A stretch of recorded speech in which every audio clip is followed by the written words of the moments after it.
السلام علیکم ورحمۃ اللہ وبرکاتہ۔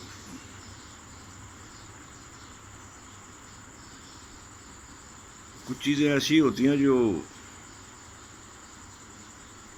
فلسفہ تو نہیں ہوتی ہیں، لیکن وقت ان کو ثابت کرتا ہے۔ اور میں تو خیر کسی گنتی میں نہیں آتا، بڑے بڑے ماہرین نے یہ کہتے ہوئے سنا ہے ان سے یا پڑھا ان سے، تو کوئی بھی فوج ہو نا، اس کے پاس چاہے جتنا مرضی ہتھیار ہو، جتنا مرضی اسلحہ ہو، جتنی مرضی طاقت ہو، لیکن ان کی اصل طاقت جو ہوتی ہے وہ ہوتی ہے ان کی عوام۔ اگر عوام ان کے ساتھ ہے، ان کے پیچھے ہے، تو آپ یقین کر لیں کہ اس فوج کو ہرانا ذرا زیادہ مشکل ہو جاتا ہے۔ پھر سونے پر سہاگا کہ فوج بھی تکڑی ہو، اور جن کے پیچھے عوام نہیں ہوتی ہے ان کی بڑی بڑی مثالیں موجود ہیں۔ دو دنیا کی سپر پاور ہیں، امریکہ آپ دیکھیں ویتنام میں وہ 13 سال کے بعد جنگ ہار گیا، 13 سال لڑتا رہا، 13 سال کے بعد وہ جنگ ہار گیا۔ پھر وہی امریکہ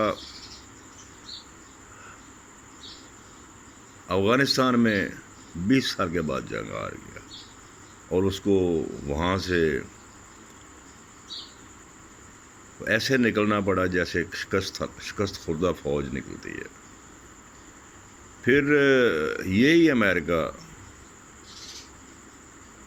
باوجود فتح کرنے کے، باوجود ظلم کرنے کے، عراق سے ہار گیا، وہاں سے بھی نکلا۔ پھر یہی امریکہ شام میں جا کر کچھ بھی نہ کر سکا، وہاں پر تباہی کی، بربادی کی، بہت زیادہ انہوں نے لوگوں کو شہید کیا، لیکن اس کے باوجود قابض نہیں ہو سکا۔ رشیا کو آپ دیکھ لیں، جس دن وہ فوج کشی کے لیے افغانستان کے اوپر آیا تو کئی ایک ریاستوں کا ایک مجموعہ تھا، لیکن جب وہاں سے نکلا تو وہ ٹوٹ پھوٹ کا شکار ہو چکا تھا، ساری ریاستیں اس سے جدا ہو چکی تھیں، اور صرف سوویت یونین پیچھے رہ گئی تھی۔ تو کہنے کا مطلب یہ ہے کہ عوام ایک بہت بڑی طاقت ہوتی ہے۔ پاکستان اگر فوج مضبوط تھی، اور پاکستان نے یہ چیز اس کا مشاہدہ کئی بار کر چکا ہے، کئی بار، کہ عوامی طاقت ایک بہت بڑی طاقت ہوتی ہے۔ 65 کی جنگ آپ دیکھ لیں، ہم تو عینی شاہد ہیں اس کے، اس وقت اس کے ہم اسکول میں پڑھا کرتے تھے، اسٹوڈنٹ تھے یعنی، تو عوام کو فوج کے لیے قربانیاں دیتے، اور قربانیاں ان کے فوج کے پیچھے دیوار بن کے کھڑا ہونے کے مشاہدے ہم نے اپنی آنکھوں سے دیکھے۔ بچے نہیں تھے ہم، بڑے تھے۔ تو کراچی میں اس وقت ہوا کرتا تھا جب سٹارٹنگ رن آف کچھ کی جنگ شروع ہوئی، اس وقت بھی دیکھا۔ پھر جب 65 کی وار ڈکلیئر ہوئی، اس وقت بھی دیکھا کہ بازاروں میں آپ یقین کر لیں کہ میں نے اپنی آنکھوں سے دیکھا کہ لوگ، عورتیں، جو سب سے عزیز ترین چیز ہوتی ہے یعنی زیور، اس کو اتار کے ایسے پھینک دیتی تھیں اپنا ان ٹرکوں میں جہاں سے دفاعی فنڈ اکٹھے کیے جا رہے تھے، کہ جیسے ایک معمولی سی چیز ہو، اس کے لیے وہ قربان کر دیتے تھے۔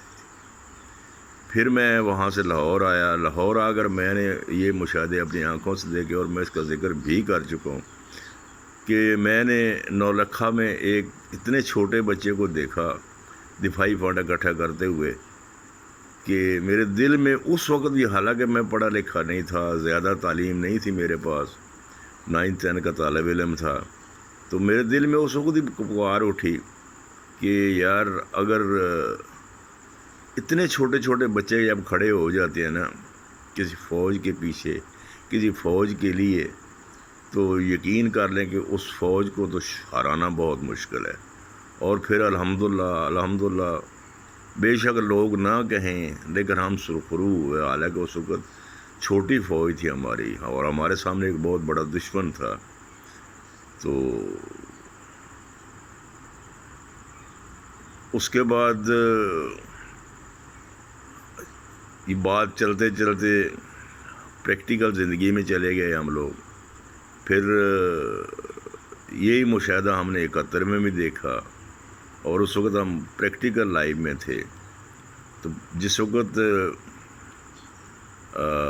وہاں پر کچھ حالات خراب ہوئے 71 میں، تو مجھے اچھی طرح یاد ہے کہ ہم لوگ رحیم یار خان میں تھے، تو اچانک حالات خراب ہوئے ستمبر میں۔ تو ہم جس وقت گزرے تو لوگوں کو پتہ چل چکا تھا، اور لوگ والہانہ یقین کرنے کا ہمیں الوداع کہہ رہے تھے صادق آباد میں۔ تو وہ جو جذبہ پیدا ہوا تھا، وہ جو جوش پیدا ہوا تھا، اس کو میں اپنے لفظوں میں بیان نہیں کر سکتا کہ آرمی لوگ ساتھ ہوں، عوام ساتھ ہو تو آرمی کے مورال پر کیا اثر پڑتا ہے، آرمی کس طرح اپنی جان آفرین کے حوالے کرنے کے لیے تیار ہو جاتی ہے۔ اور یہی وہ چیز ہوتی ہے جو آرمی کو آگے لڑنے میں بہت بڑی مددگار ہوتی ہے۔ پھر تیسرے ایک پل آف آیا، اس میں ہم نے دیکھا کہ ہم یہاں سے اس وقت پوسٹ ہو کر ایسٹ پاکستان چلے گئے، تو ایسٹ پاکستان میں لوگ ہمارے ساتھ نہیں تھے، اور جس بے دلی سے ہم لڑے ہم اس وقت، وہاں بھی بہت بڑی فوج تھی، ہم بڑے کمزور تھے، لیکن ہم اس کے باوجود لڑے۔ لیکن شاید لڑنے کا وہ جذبہ نہیں تھا جو ایک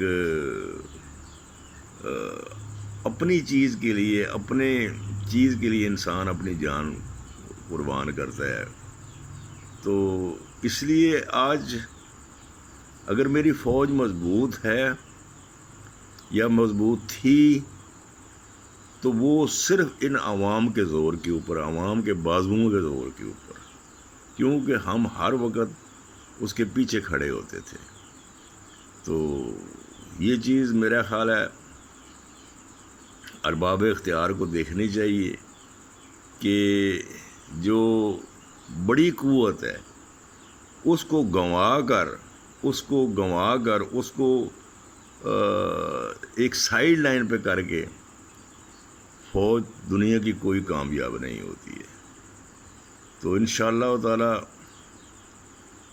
فوج آج بھی ساتھ ہے، آج بھی ہر طرح ان کے ساتھ کھڑی ہوئی ہے، اور انشاءاللہ تعالی یہ کھڑی رہے گی، کیونکہ لوگ جو ہیں وہ ان کے جذبے بڑے عظیم ہیں، ان کے چاہت بڑی عظیم ہے۔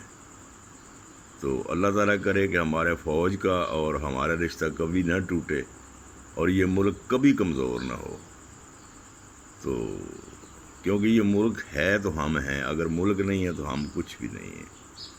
تو اللہ تعالیٰ اگر ہم میں کوئی غلطیاں ہیں، کوئی خامیاں ہیں، ان کو دور فرمائے اور اپنی رحمت کرے ہم پر۔ تو پاکستان زندہ باد۔ السلام علیکم ورحمۃ اللہ وبرکاتہ۔